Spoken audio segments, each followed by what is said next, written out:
God damn it, why are you recording me? I thought I had that figured out, dude. Oh, man. I'm dying.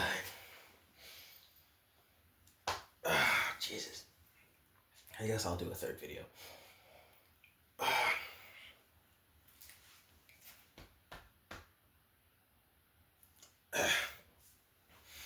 Welcome to the realm of Millenia, be ye man, woman, child, spirit, creature, or Dimahan, be ye a native, migrator, or maybe even an invader into the land. Welcome to the realm of Millenia. I am your host, the Millenia Mailman, and I guess we're doing a third filler video for today. The other two were theology. I'll make a third theology one. I'll try to consolidate that argument, I guess. So yes, for the realm of Millenia, I did a lot of studies into a lot of different topics and groups to best and better diversify the realm. I studied psychology, I studied criminal and domestic law in America, and for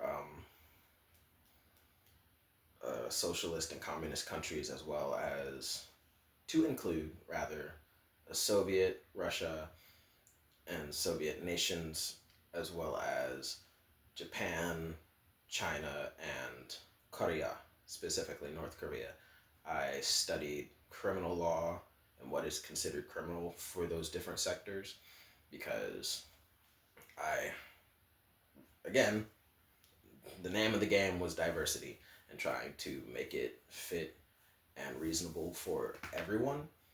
So I did intensive study and research to all of the systems, as from criminal psychology, regular psychology, psychopathy, psychiatry, medications, pharmacies and pharmaceuticals, education, communist, socialist, and colonization, theology. It was a lot of research I did, some of which I did even while I was still in the United States military, but most of it, which I did after I got out. Excuse me. Disgusting. Yeah, so I did a lot of intensive research that I tried verifying and validating as much as I could on my own, and then verifying and validating with other people, and then verifying and validating from pen pals. I know that's probably the most unreliable one, but I'm a very staunch supporter of perspective. So me as a foreigner to said nations, the closest thing I could get to a perspective of that culture in that region was a pen pal. So I got a pen pal, a temporary pen pal. And I could probably share I do have a lot of pen pals now that I think about it. I started doing pen pals back when I was in school, and then there's only like 4 pen pals from my days in school that, especially, there's 2 foreign pen pals I have, and like, I could probably share a few stories of my multitude of pen pals as a Storytime Saturday thing, but I digress, right? So I did a lot of intensive studies and research across a very broad band of perspectives and societies and goals and orientations and Easter eggs and so on and yet again so forth. And one of the more important ones I did, dug into was theology and how to make it into a little good old smorgasbord and hot pot potluck style, such that everything could cohesively be brought together without it being overly jarring or just inaccurate misrepresentation of the cultures and the societies and the groups into the realm of Millenia, right? Because one thing about the whole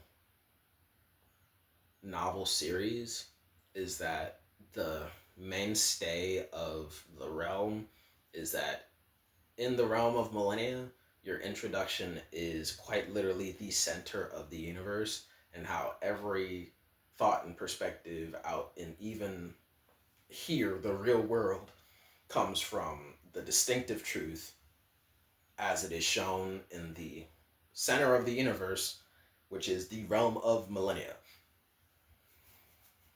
So, and even in the realm of Millenia, there are certain things that are brought to the attention where that are kind of pretty much unavoidable because perspective plays a very, very, very, very big role in the realm of Millenia. So I took out a lot of time in the comprehensive study and research, especially into religion, so that when I did give particular perspectives, no one could ever be improperly misrepresented during their 5 minutes of fame.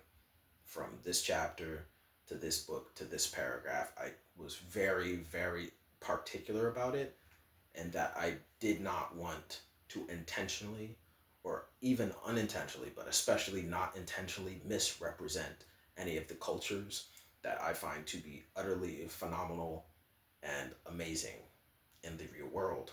I wanted everyone to get their just dues and just recognitions, and at least an Easter egg or two throughout my novel, right? So that was a very, very big thing for me.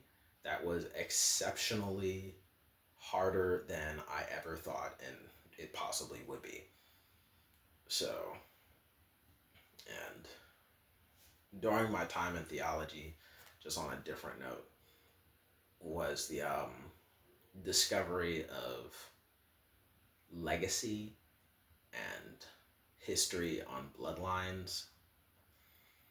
And I bring that up just because of the current politically the current religious political climate of society right now, where there's the phobia of the growing religious belief is Islam and the Islamic faith coming to America and other countries. It really comes down to a lot of phobia and fear mongering in a rather terroristic way against Islam and the Islamic faith. I guess there are some credible pieces to it, which turns it away from phobia and more to hate and fear, reasonable fear. But at the same time, it's stupid. All of it's always stupid, right? Especially to the perspective and the eye of atheist or a neutral party. It's just a whole bunch of stupidity.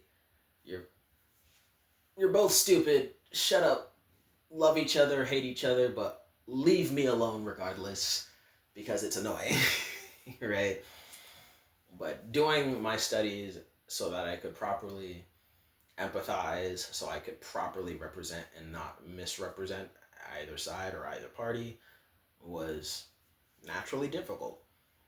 It was very much naturally difficult and thus insane. So,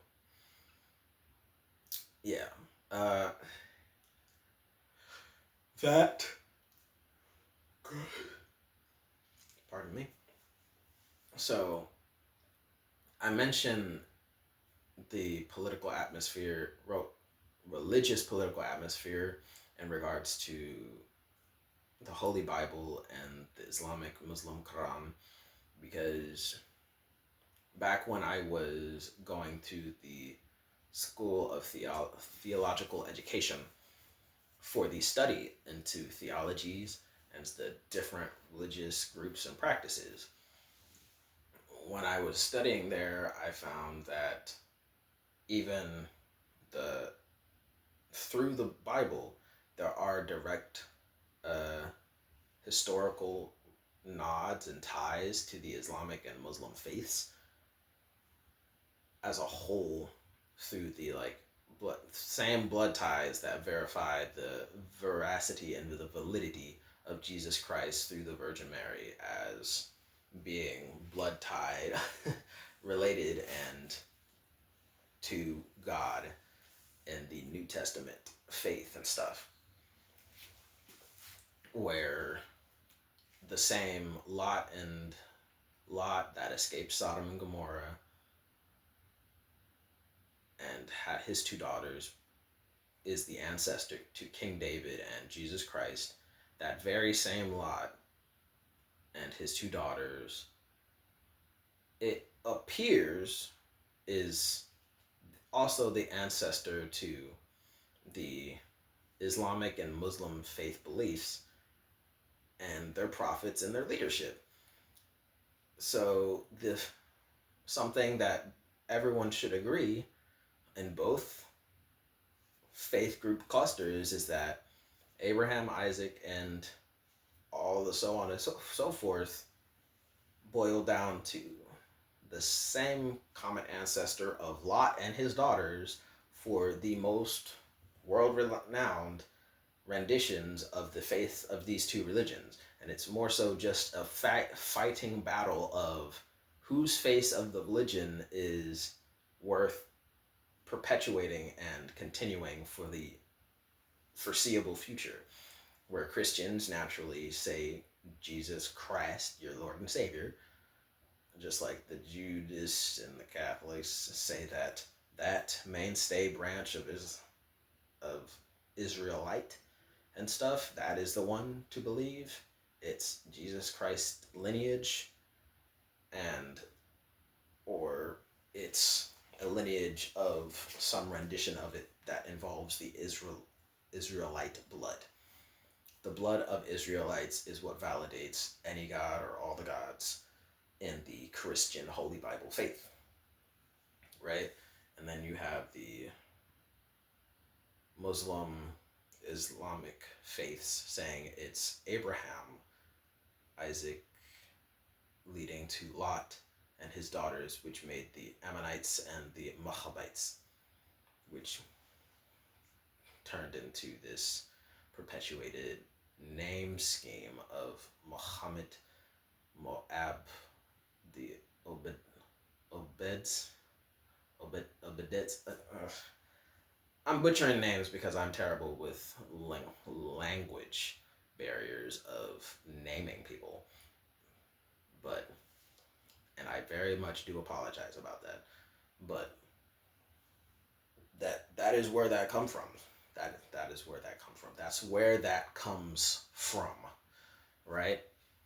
Where effectively the closest aspect of both faiths is Lot and his daughters, but the most well known is son of Abraham, Isaac, and whatever so on. Right? The most well known that is widely shared is Abraham and Isaac, but the most disparaging and let's please forget that history on both religions is Lot and his daughters. And the incest involved that made that whole situation that went further down the rabbit hole of lineage and bloodlines, where yes, Jesus Christ at some point was the product of incest. There are many points in the Bible that allude that everyone in all of the current living realm are the product of incest. Hashtag Adam and Eve, hashtag Noah's Ark, hashtag Lot and his daughters. But that being said, seeing how the closest rendition of that occurring, which giving validity to it, was Lot and his daughters in both the Islamic Muslim faith and the Christian Jesus Christ belief. So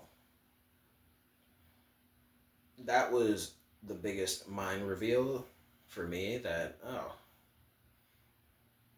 that's kind of gross, but I understand. And that was the biggest like tell. Uh, it even comes to mind a few years later, right now, because I did see in a like a, I think it was a TikTok. I don't use TikTok at all. I do not use TikTok like at all, at all, at all. But I do watch YouTube reels, and oh, a number of YouTube reels is just repostings of stuff people post on TikTok. So I eventually see it. And the biggest one was this girl. The reason it's so fresh on my mind is because there was this girl who's like trying to read the Bible cover to cover, I guess, and her like passage or that she's reading through is the whole history and lineage of Lot and his daughters, to which created.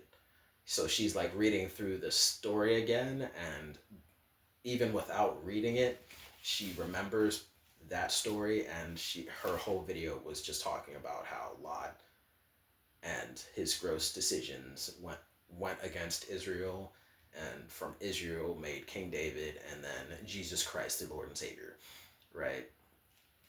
And she had some sort of like lesson to be told about that. And before she said she's going to now actually go back and reread it and make sure that all of it was correct, and redo the video if she was wrong, right? That was her whole little like TikTok short, and that just prompted me to, I guess, make this today's filler video topic of like theology and how the religions are complementing each other. Why do we have to fight? But at the same time, we have to fight. This is like of course, Islam and Muslim have to fight the Israelites and Christians, because even in this arc of a story, it's a validated crash out. I hope I used that term right. Crash out. It's a validated crash out. It's a reasonable crash out. Even in this arc of a story, if this is the truth, there's a whole slew of reasons that date back hundreds and hundreds of years as to why we're crashing out any and every day. Every day waking up on the wrong side of the bed. But hey, that's just how it is. That's simply facts. Uh, it's not funny, haha. It's funny weird, right? Plenty of people will say this and that, but ultimately, that's just simply the truth and how it is. So, lo and behold, I digress.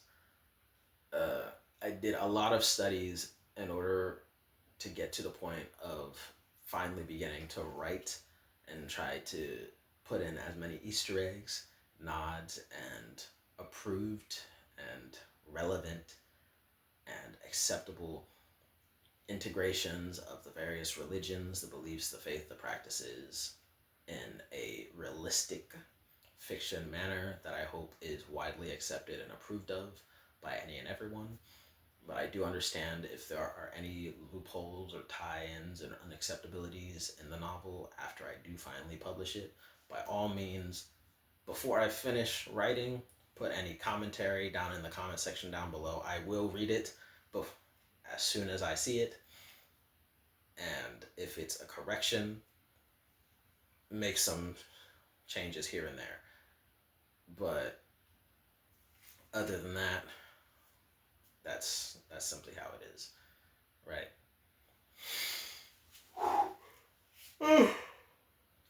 I hope at all times I'm not disrespecting or misrepresenting your religion whenever I get to inserting the Easter eggs and tie-ins of your religion into the novel. I hope when I get to it, if you or another fellow believer of your religion gets to it, that it's seen as acceptable. It's not so atrocious it's going to be disavowed by you or your belief.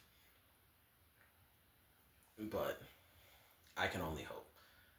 But yep, I think I'm digressing again. So go ahead, like the video if you like anything or agree with what I had to say. Dislike the video otherwise. Comment down in the comment section down below. I'll read it as often as possible, as much as possible, as I always do going forward in the writing of my book, The Realm, and the book series, The Realm of Millenia. Share the video for more exposure. And what's the final one? Subscribe if you feel like it. I don't do YouTube for money, so it's not gonna garner. I don't feel famous. Even if I have 10 million subscribers, it's not gonna make me feel famous, because the YouTube channel is just more so a hype up and promo of the book I'm writing.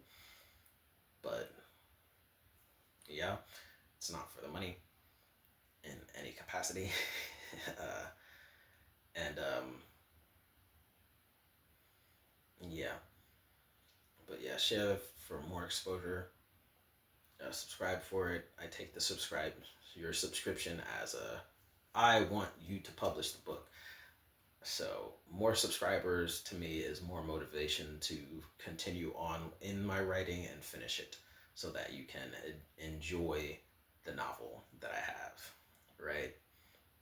That's what I take the more and more subscriber as. More people calling me out.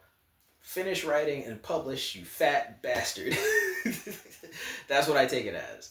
Right now, I am sitting at 4 subscribers, and hopefully it'll turn to 5. But that's 5 people that say, hurry the hell up, you fat bastard, publish this book so I can enjoy it. If I ever get to that insane amount of having 10 million subscribers, it'll be 10 million people saying, hurry the hell up, you fat bastard, I want to enjoy the novel, go ahead and publish faster, right? That is how I take it, any and every single time. Hurry up, you fat bastard, publish the novel. But yeah, hey, that's just me, your Millennium Mailman, here today. I hope you enjoy. If you don't, dislike the video, but regardless, peace. Have a good one.